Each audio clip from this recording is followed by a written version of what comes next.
Arthur Morgan. He always told himself he was just another outlaw, doing what had to be done.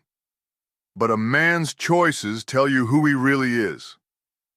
That ride into Valentine seemed like nothing at first. A quick stop for supplies, a little mischief with the girls. But Arthur, he was always learning, even when he didn't realize it. A man's worth ain't in what he says, it's in what he does when no one's watching. A stranded traveler, a girl in trouble, a past that don't stay buried. Arthur had choices that day. He always did. He walked away from Valentine a little different than when he rode in. Maybe a little wiser, maybe a little heavier, but always changing. Whether he liked it or not. Heh. But learning ain't always easy, and for Arthur, it usually came the hard way. That morning at Horseshoe Overlook, it all started simple enough. Just another day, just another job. But fate has a way of turning the ordinary into something else entirely. The flies buzzed louder than Uncle's snoring at Horseshoe Overlook. Arthur Morgan stood over the crumpled figure, his shadow cutting across the old man's whiskey-stained shirt. In the pale pre-dawn at Horseshoe Overlook, the camp stirs to life. Arthur Morgan rouses the slumbering with a familiar blend of sarcasm and concern. Today, the journey to Valentine will force choices that weigh heavy on the soul. Uncle, time to wake up. You can't sleep away all our troubles, can you? I was just thinking. With a shake of his head and a gentle slap on his shoulder, Arthur guides his old companion toward the waiting wagon. Outside, a motley group of familiar faces, Karen, Mary-Beth, and Tilly, already busies themselves with preparations. Their voices hint at mischief and hope in equal measure. Arthur, you sure you don't want us along for the ride? We could use a change of scenery. And get in the way of your endless errands. You lot can hitch along if you must. The wagon creaks as the group boards, the horses pawing impatiently at the stable door. With a firm command, Arthur directs his steed out of camp. The early morning air carries both promise and uncertainty as the wagon lurches toward Valentine. Along the winding trail, the soft murmur of conversation fades into a lively tune. The ladies break into song, a humorous ditty about distant towns and dubious romance, lifting spirits even as the landscape blurs by. Out here, life's too short not to laugh at the absurdity of it all. Soon, a commotion disrupts the gentle cadence of the ride. Up ahead, a stagecoach careens wildly off course, its horses spooked and scattering in every direction. A desperate driver shouts amidst the chaos. Oh, blast it all! My white horse has bolted off again. Without hesitation, Arthur pulls the wagon to a halt. His eyes narrow, weighing the situation. A chance to do a good deed or let the madness pass by. His honor, as fickle as it sometimes feels, whispers that help is the better part of valor. I'll see what I can do. Arthur leaps from the wagon and trots toward the runaway white horse. With steady hands and a measured voice, he soothes the frantic animal. The driver, relieved, offers thanks in a halting tone as Arthur coaxes the horse back to the waiting stagecoach. Thank you, mister. You've got a good head on your shoulders.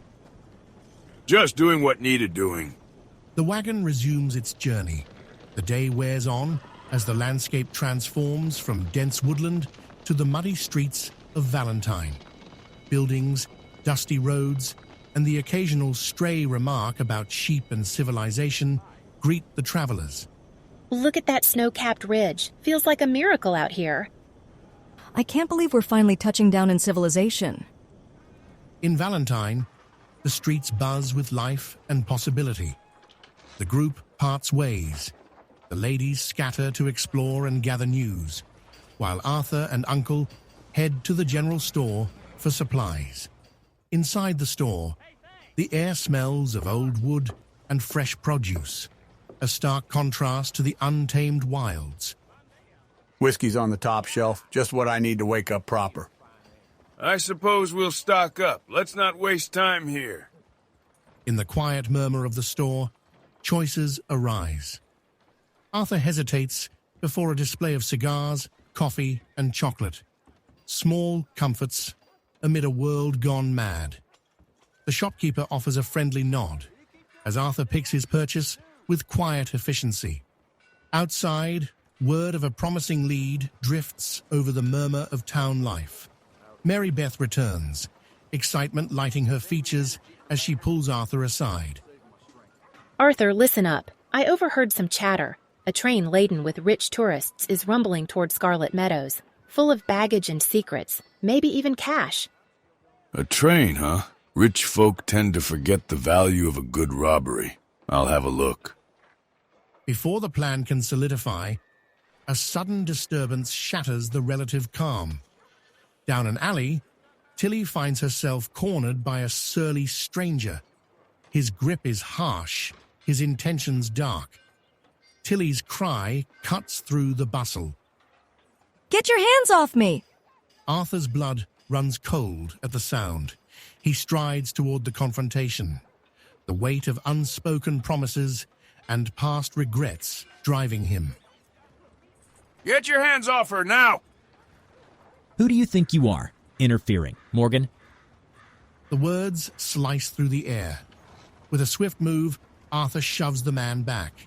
A brief scuffle ensues. Fists and curses exchanged. The stranger, unaccustomed to a man defending his own, grumbles away, leaving Tilly shaken but unharmed. Thank you, Arthur. Just don't make a habit of it. The day's trials are far from over. Later, inside the Saints Hotel, Arthur searches for Karen. The dim lighting and hushed whispers set a tense stage. At a locked door, muffled voices spill out, a struggle unfolding behind closed panels. Get off me, you damn fool. Arthur's hand crashes through the door, his presence a clarion call for justice. A heated confrontation erupts. The stranger inside, emboldened by drink, taunts him, even as the tension mounts. I paid for what I got, and I ain't leaving until I'm satisfied. You just hit the wrong person. Now get out of here. After a brief but fierce brawl, Arthur stands victorious. Karen, rubbing her bruised cheek, offers a reluctant smile. You always know how to stir up trouble, Arthur, but I suppose I'm glad you did. The streets of Valentine soon fall quiet again. As the dust of conflict settles, a new complication emerges. A gruff voice from the crowd accuses Arthur of ties to Blackwater. The man's eyes burn with mistrust, and before Arthur can protest, the stranger is off on his steed. I didn't do nothing wrong, but I'm gonna set this straight. With a surge of resolve, Arthur mounts his horse and gives chase. Through narrow alleys and open fields, the pursuit unfolds like a grim dance.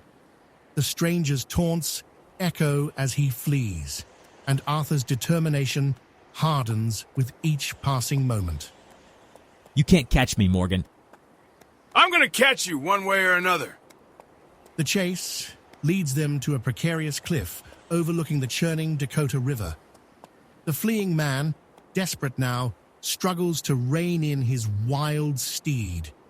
In a moment of sheer panic, the horse rears and the stranger is thrown, limbs flailing as he dangles perilously over the edge. Help! Somebody help me! Arthur halts at the brink. The air is thick with consequence. In this split-second decision, the weight of his actions presses down on him. The stranger's fate and Arthur's honor hang in the balance. Hang on, I'm coming to get you. Reaching the trembling figure, Arthur extends a steady hand. The stranger, trembling and wide-eyed, clutches at hope. After a pause laden with unspoken questions, the man speaks, his voice softening. Thank you.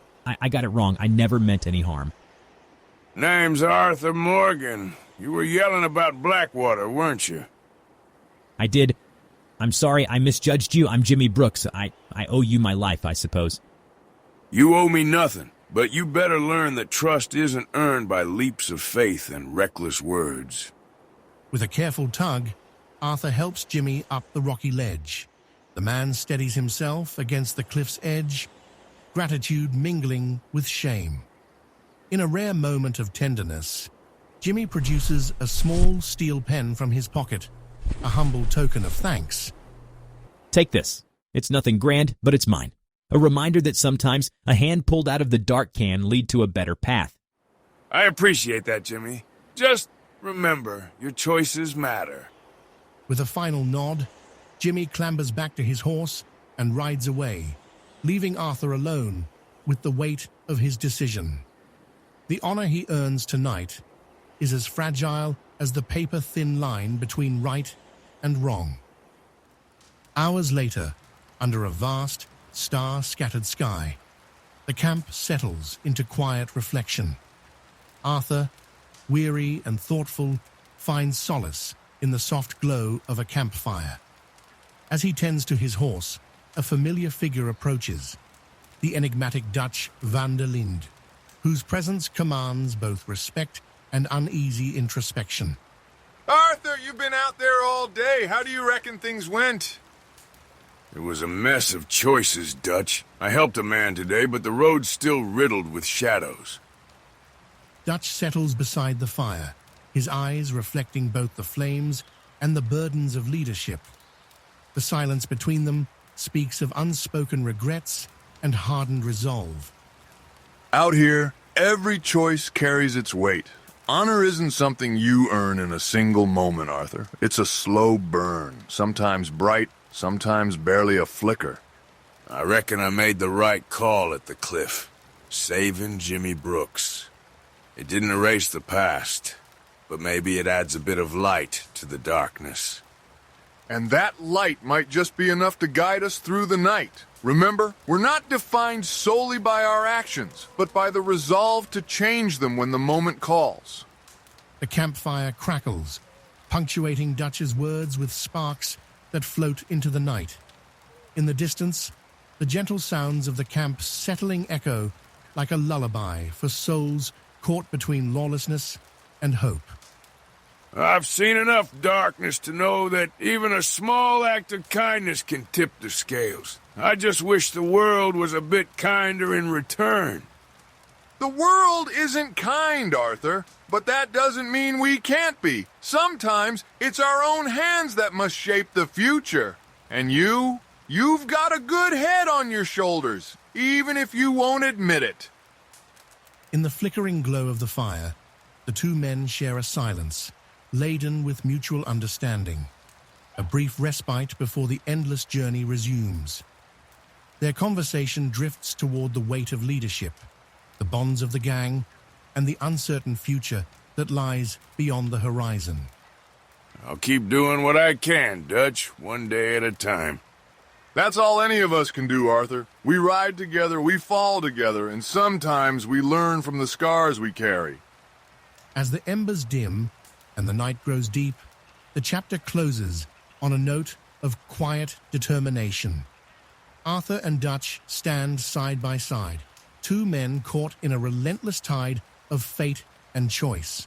The road ahead remains treacherous, but tonight, a small measure of honor glows in the darkness, a promise that even in a world awash with chaos, the spark of decency endures.